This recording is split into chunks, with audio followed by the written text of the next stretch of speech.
माननीय राष्ट्रपति जी के अभिभाषण के प्रस्ताव के धन्यवाद प्रस्ताव का समर्थन के लिए मैं खड़ा हुआ हूँ।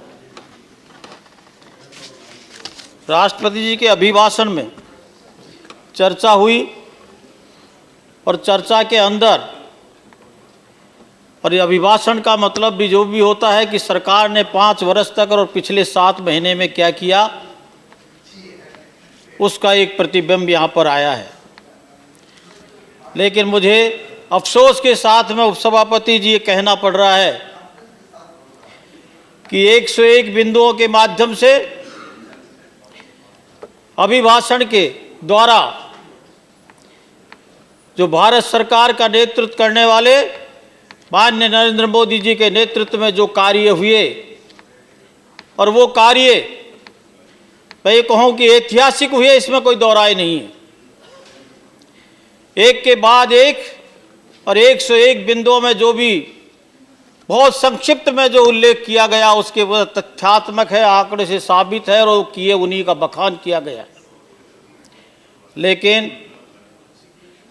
पिछले दिन कल भी और आज भी राज्यसभा का हमारा ये सदन उस सदन होता है और मुझे मालूम है कि इस सदन के अंदर सत्ता में जो लोग नहीं हैं, बहुत अनुभवी हैं, अच्छे राजनीति के अनुभव के साथ में लॉयर भी हैं, अच्छे अच्छे विद्वान भी हैं, लेकिन लोकतंत्र वो होता है कि सत्ता में जो पार्टी आए विपक्ष का कार्य होता है कि देश हित के अंदर जो कार्य किए उनमें और क्या सुधार करना चाहिए उनके लिए सजेशन दे, सुझाव दें, क्या कमी है, क्या प्रगति को और बढ़ाया जा सकता है, किस तरह से उसके उपाय बताएं। लेकिन अफसोस है कि बहुत बड़ी चर्चा और बहस के बाद में 2 मुद्दे इसमें छाए रहे। देश के 2 ऐसा वर्ग जिसको आज़ादी के बाद उम्मीद थी और संविधान लागू होने के बाद में कि कहीं न कहीं उनके साथ में न्याय होगा, जस्टिस होगा और उनके लिए आवाज जो उठाएगा उसके अनुसार से कार्य भी करेंगे।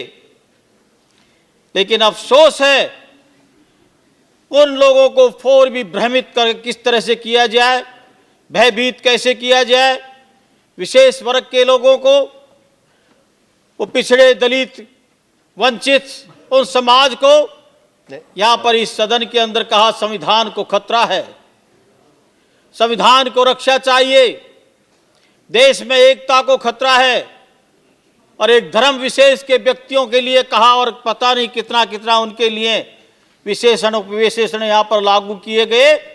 ऐसे हुआ कि देश की सरकार जिन्होंने माननीय नरेंद्र मोदी ने 2014 के पहले जब चुनाव के दौरान उन्होंने इस देश के लोगों को आश्वस्त किया था अगर आप हमें जनादेश देंगे तो निश्चित है कि बिना किसी भेदभाव के हम प्रत्येक वर्ग का, प्रत्येक धर्म के व्यक्ति का और श्रेणी का सम्मान भी करेंगे और विकास भी करेंगे।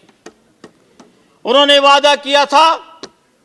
देश के सामने 2014 की परिस्थिति क्या थी, समय को देखते हुए, समय की सीमा है, मैं नहीं जाना चाहूंगा।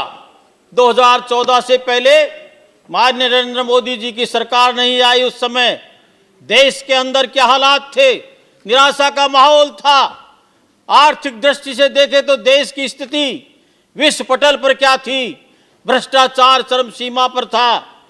देश के अंदर कहीं लॉ ऑर्डर और कानून का राज कहीं कहीं नहीं था, बल्कि किस तरह की मोनोपोली और जो कंट्रोल नहीं था। उन हालात से गुजरने के लिए माननीय नरेंद्र मोदी जी ने यह आश्वस्त किया, आने के बाद जनादेश मिला और उन गरीबों ने, मध्यम क्लास ने, सभी वर्ग ने इस उम्मीद के साथ में कि ये व्यक्ति आएगा और इनके पार्टी की सरकार आएगी तो निश्चित है कि देश के लिए बारे में सोचेंगे। उन्होंने विश्वास दिया था और आने के बाद में वादा किया था।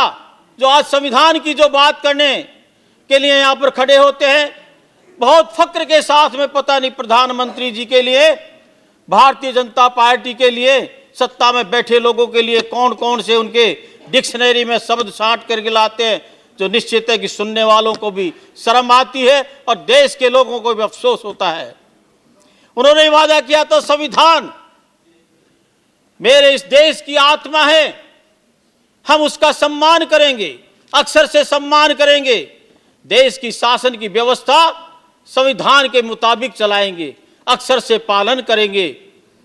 उन्होंने ये भी कहा था देश के विकास को करते समय सबका साथ सबका विकास, और जो हमने विश्वास दिया है उस विश्वास को बनाने के साथ में ये कार्य करेंगे। उनके लिए उन्होंने उसी तरह से संविधान की भी रक्षा करी और सबका विकास के लिए बिना किसी भेदभाव के, न जाति का भेद देखा गया, न धर्म का भेद देखा गया, न श्रेणी का भेद देखा गया, न भाषा का देखा गया, न क्षेत्र का देखा गया।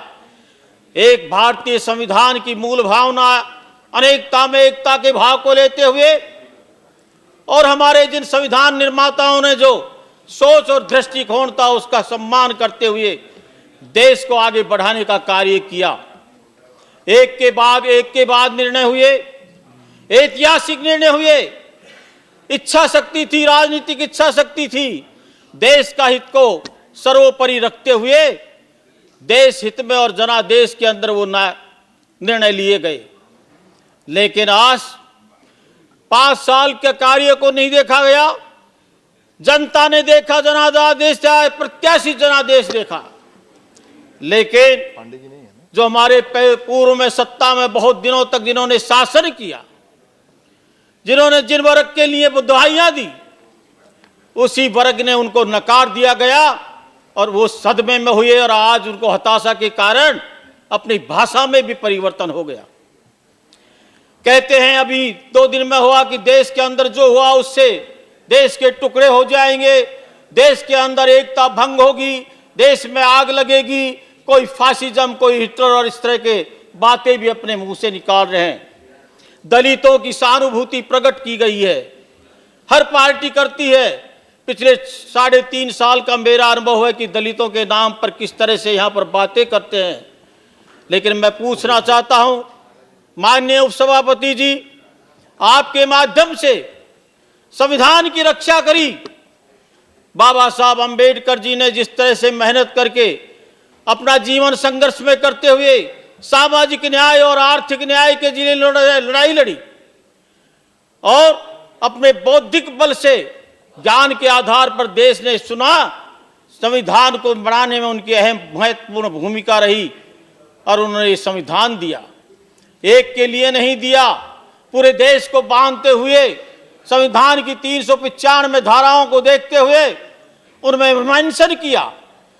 माननीय नरेंद्र मोदी जी ने कहा था कि संविधान वो संविधान है, अगर इसको आप पढ़ेंगे, लिखेंगे, देखेंगे, हर समस्या का समाधान इसके अंदर है।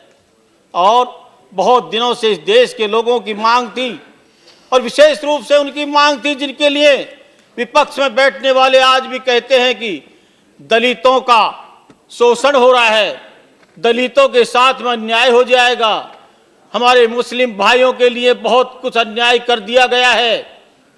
लेकिन नरेंद्र मोदी जी ने कहा कि संवैधानिक जो प्रावधान है उनका संरक्षण तो करेंगे ही करेंगे, लेकिन हम सबका विकास भी करेंगे।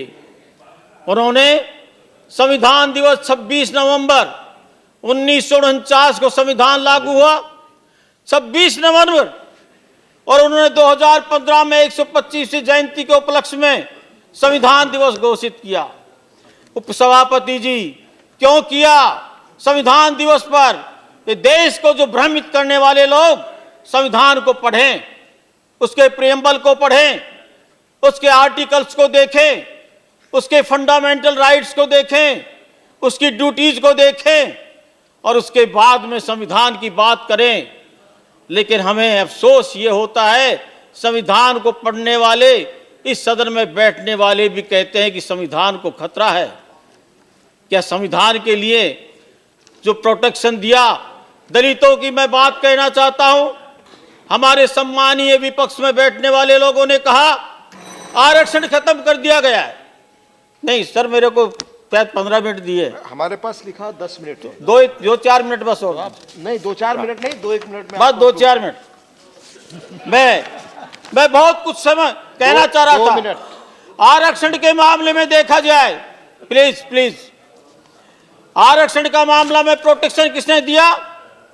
इंदिरा साहनी का केस 1991 में आने के बाद में 93 के अंदर जो डिसीजन हुआ, आरक्षण समाप्त सा हो गया था। क्या आप किसकी सरकार थी? अमेंडमेंट किए? नहीं किए। अटल जी की सरकार में आने के लिए जो 500 ऑफिस में मेमोरेंडम थे, अमेंडमेंट करके उनको बहाल किया गया। मोदी जी ने पिछले दिनों जब यूनिवर्सिटियों की हालत देखते हैं, बैकलॉग पड़ा हुआ है, और जिस तरह का डिसीजन सुप्रीम कोर्ट का 100 बदल करके उसको बहाल किया, 13 पॉइंट को 200 पॉइंट में किया। ये संविधान की रक्षा नहीं है। एट्रोसिटी की बात करते हैं, 1955 में protection act, civil protection act बना, लेकिन उन्होंने उसको भी जो सुप्रीम कोर्ट को बदल के एट्रोसिटीज किया। और जितनी कल्याणकारी योजनाओं में, मैं 1 मिनट में 2 मिनट में बात, नहीं, मैं प्लीज दूसरे 2 मिनट बुलाऊंगा, हमारे सदस्यों का ले लेना सर। नहीं 2 मिनट हमारे पास है, 2 मिनट नहीं तो मैं दूसरे स्पीकर को बुलाऊंगा। एक मिनट तो दीजिए सर। हाँ करिए। मैं ये कहना चाहता हूं, गरीबों का आवास देना, बैंकों से जोड़ना, मुद्रा बैंकिंग का होना, उज्ज्वला योजना में होना, और दूसरा के दूसरे की जिस तरह के मुफ्त के अंदर बिजली दी, इसमें कौन है? दलित समाज का सबसे है, अधिक है। और सीए के अंदर जो विरोध करने वालों से कहता हूं कि 70% शेड्यूल कास्ट के लोगों को अधिकार मिल रहे हैं। जम्मू एंड कश्मीर में 3 लाख शेड्यूल कास्ट वालों को अपना अधिकार मिला है। क्या ये सत्य नहीं है? उसको नकारते हैं, बात करते हो कि इससे SC/ST को नुकसान होगा। मैं यही कहना चाहूंगा, इसका समर्थन करे और विपक्ष सद्भावना, सकारात्मक, पॉजिटिव होकर के कार्य करे। धन्यवाद।